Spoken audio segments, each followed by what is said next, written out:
Kyrgyzstan is a stunningly beautiful landlocked country in Central Asia. China is to the east across the Tian Shan Mountains, and Kazakhstan is to the north, while Uzbekistan is west and Tajikistan is to the south. 94% of the country is mountainous. The people are welcoming, and many still live a nomadic lifestyle.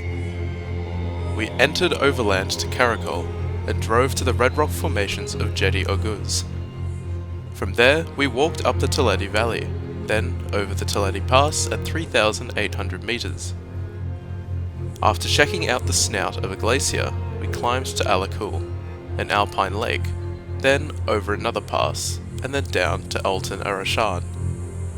Finally, we rode horses to the end of the valley and returned to Karakol.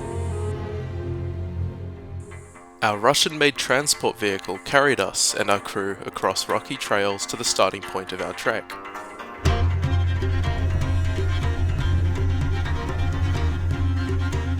It wasn't long before the four-wheel drive track petered out, and we were following a trail that hugged the fast-flowing river.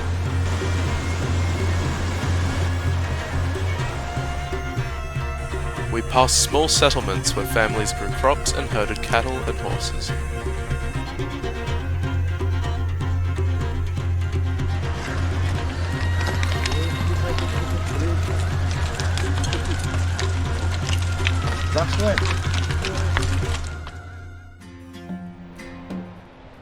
Our lunch spot was in a meadow where we could watch the horses eating, playing, rolling about, and generally looking like they were living a happy life.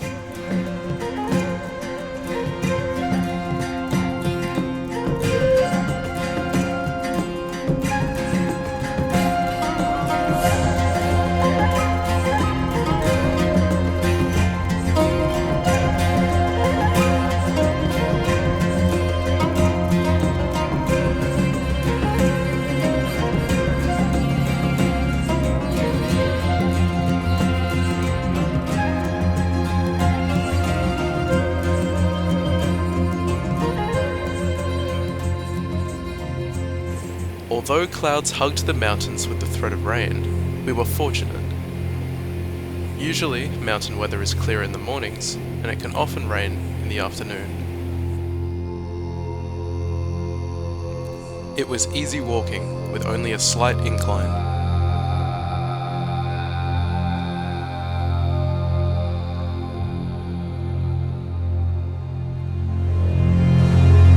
A rock bridge allowed us to pass over the fast-flowing glacial stream.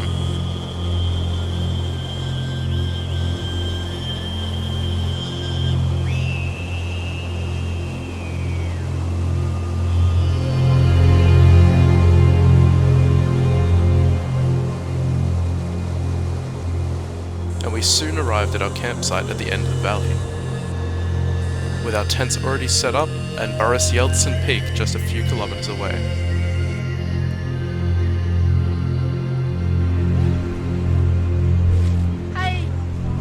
Tent.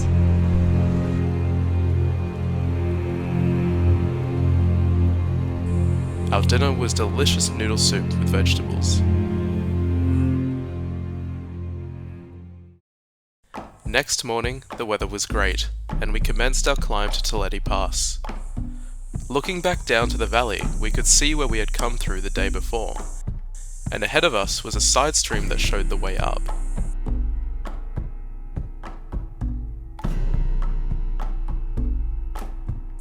As we climbed, we saw sights of marmots here and there, foraging for food and enjoying time in the sun.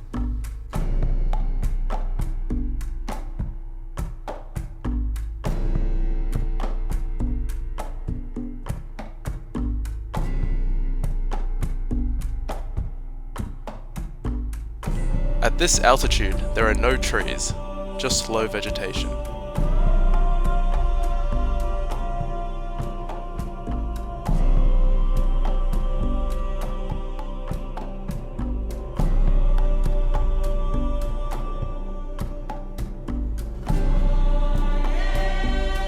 Eventually, the vegetation gave way to rocks, snow, and ice. Scree is ever present, formed when water freezes and cracks the mountain.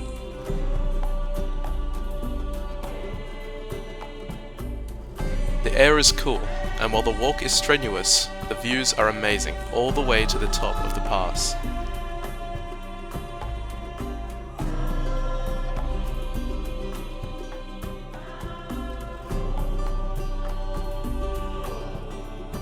The north side of the pass had considerably more snow, just the thing to take advantage of.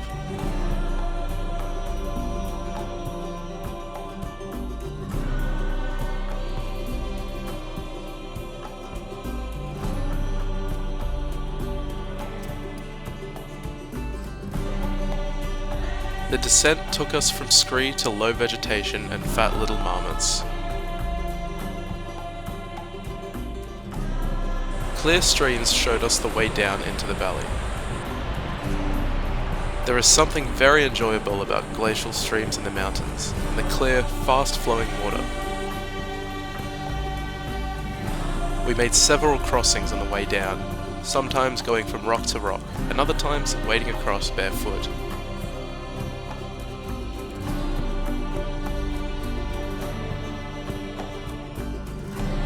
Although there was a clear path into the valley, we didn't see anyone else. It was as though we had this beautiful place all to ourselves. Right at the bottom of the valley, the pine trees welcomed us, and our campsite was beside a stunningly beautiful river that we could sit nearby and watch for hours.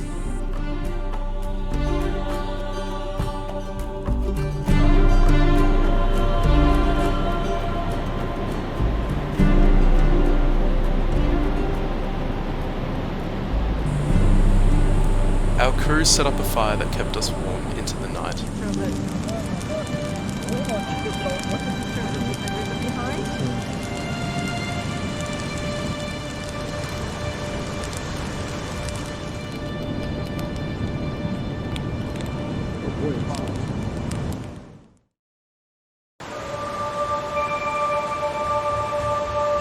Another beautiful day, and we had to almost keep pinching ourselves because the stream and surrounds of our campsite was so amazing.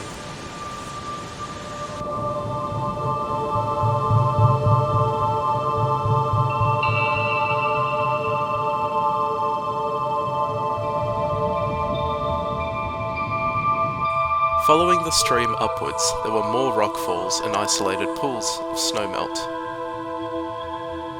Even up here, the horses were running together. At the end of the valley was the Ojunto Glacier, coming down from Peak Karakol at 5,216 meters.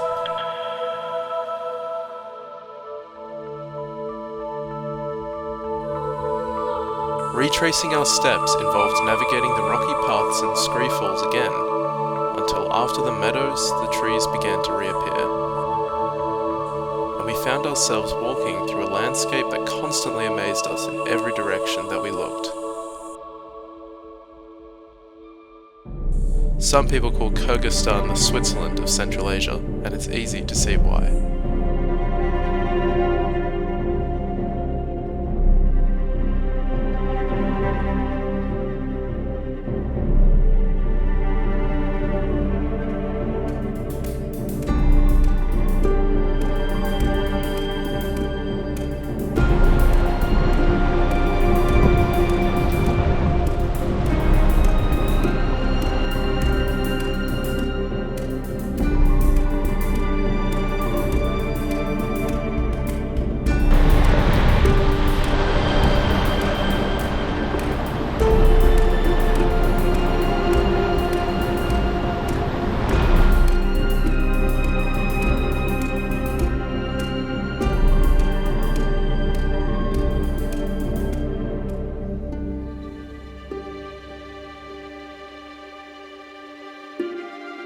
At last, we came into the formal Karakol base camp area,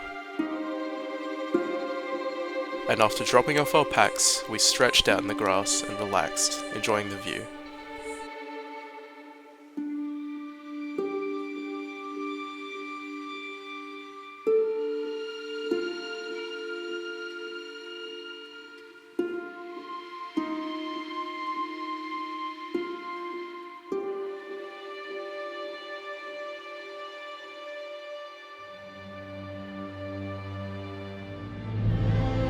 Today we would ascend 1,000 meters up a side valley to Ala Kul.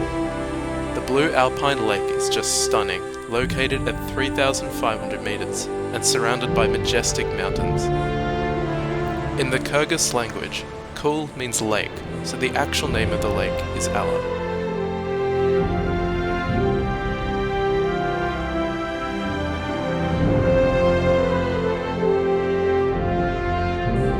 The trail first rises 450 meters in a short amount of distance, climbing through a thick fairy tale forest before opening up to a rocky region.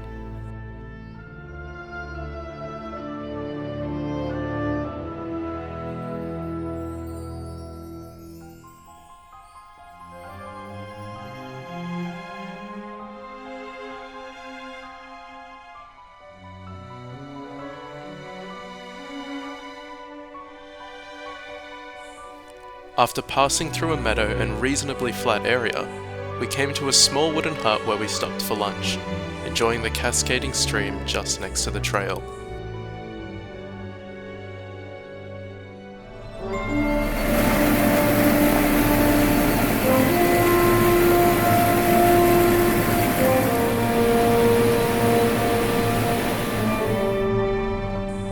We then climbed steadily upward beside the stream until we came to some rockfalls and waterfalls.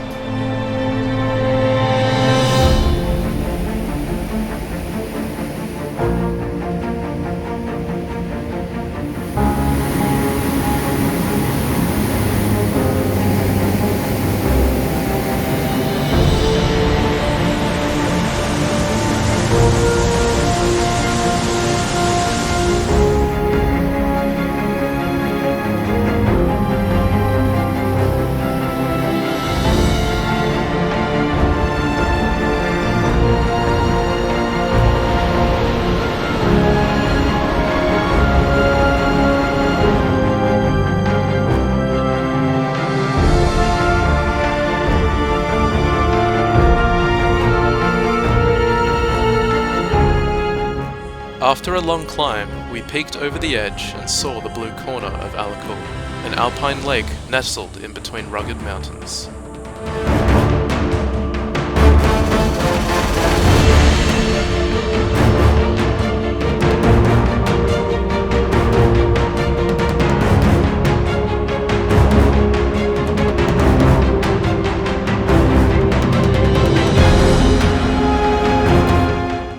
This stunning lake was a great backdrop for a photo of our guide and crew, who had also carried tents and cooked food for us.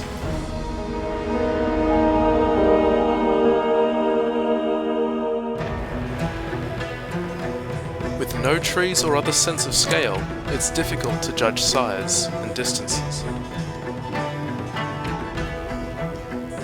Ala Kul is 2.8 kilometers long and 70 meters deep, and Telety Pass is only an altitude gain of 400 meters. But at almost 4,000 meters, on steep paths with rocks, boulders and scree, it's very tempting to stop every so often to take in the breathtaking view.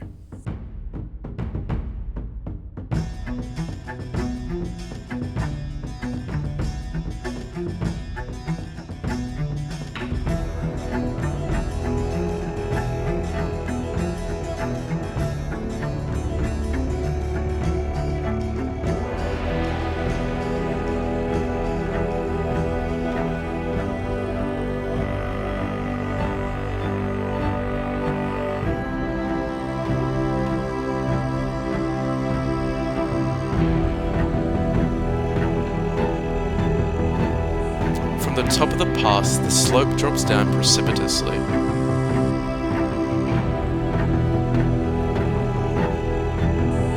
You have to be very careful following the very steep, very slippery gravel trail.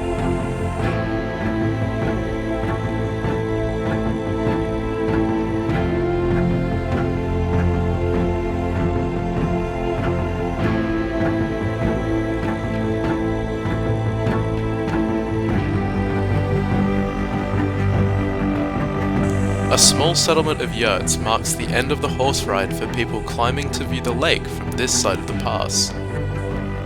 They will have to make the rest of the way by foot. For us, It was a pleasant, easy descent through meadows, streams and forests to the Altyn Arashan Valley and our campsite for the night, staying in a yurt.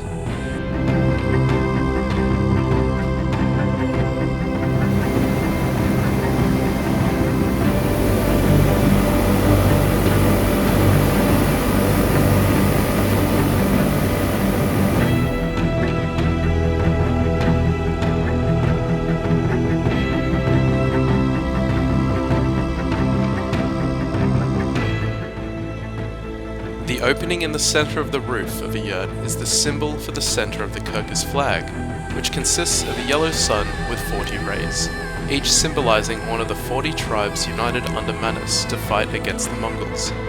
This new flag was adopted in December 2023 to replace the flag with wavy rays, due to the old flag's supposed similarity to a sunflower, which in Kyrgyz culture can signify a fickle and servile person willing to switch allegiance for personal benefit.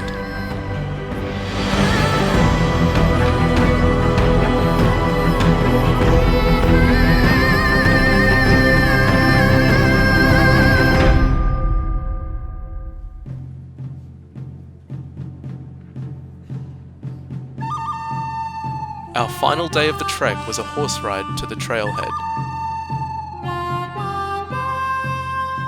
It was good not to be walking on the dusty dirt road, and although we didn't see a single car on the way, the horse riding gave us a different perspective.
The Trinity Orthodox Church in Karakol, built of wood in 1894, has 5 octagonal domes and a bell tower. Observing the locals worshipping, we felt the peace of God.